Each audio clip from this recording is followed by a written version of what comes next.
హల్లెలూయా. దేవుని నామానికి మహిమ కలుగును గాక.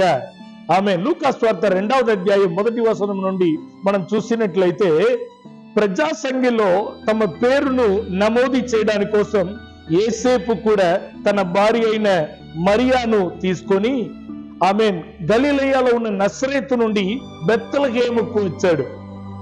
ఆ బెత్లెహేముకు ఎప్పుడైతే వాళ్ళు వచ్చారో, వాళ్ళు రాగానే అక్కడ మరియకు ప్రసవం అయింది.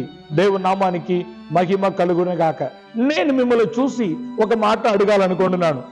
10 నెలల నిండింది కాబట్టి మరియకు ప్రసవం అయిందా, లేకపోతే బెత్లెహేముకు వచ్చారు కాబట్టి ప్రసవం అయిందా?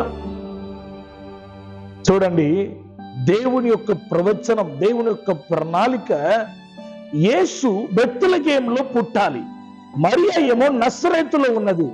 కానీ ఎప్పుడైతే వీళ్ళు బెత్లెహేముకు అడుగు పెట్టారో అప్పుడు ప్రసవమైంది.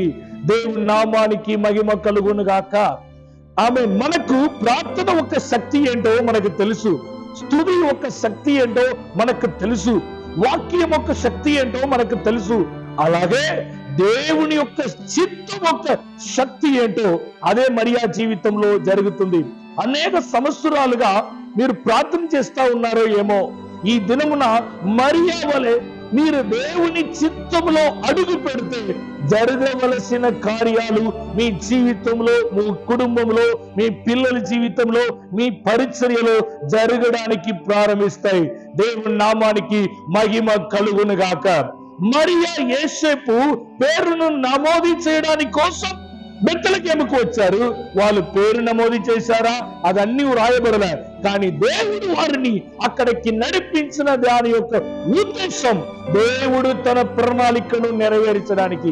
మీరు ఈ రోజు ఏ ఊర్లో ఉన్నా, ఏ పట్టణంలో ఉన్నా, ఏ దేశంలో ఉన్నా, ఒకవేళ మీరు అనవచ్చు, మాకున్న జాబును బట్టి మేము ఈ ప్రాంతంలో ఉన్నాం, నా బిజినెస్ కోసమే ఈ ప్రాంతానికి వచ్చాం, అందుకే ఈ ఊర్లో ఉన్నాం, లేకపోతే మా పిల్లల యొక్క చదువు కోసమే ఈ ఊరు వచ్చామని అనుకుంటున్నారో ఏమో. దీని వెనకాల దేవుని యొక్క ప్రణాళిక ఉందనే కార్యాన్ని మీరు మర్చిపోవద్దు. ఈ దినం నుండి మీరు ఉన్న స్థలములో మరియా వలె దేవుని కొరకు మీరు కూడా ప్రకాశించబోతున్నారు. ఉన్న స్థలములో దేవుడు మిమ్మల్ని కూడా ఒక ఉన్నతమైన ఉద్దేశముతో ఈ ప్రాంతంలో ఉంచి ఉన్నాడు. మీరు ఉన్న ప్రాంతంలో అనేక మందికి ఆశీర్వాదకరముగా, దీవెనకరముగా మీరు, మీ కుటుంబం, మీ సంఘం ఉండబోతున్నారు. దేవుని నామానికి మహిమ కలుగును గాక. ఆమేన్.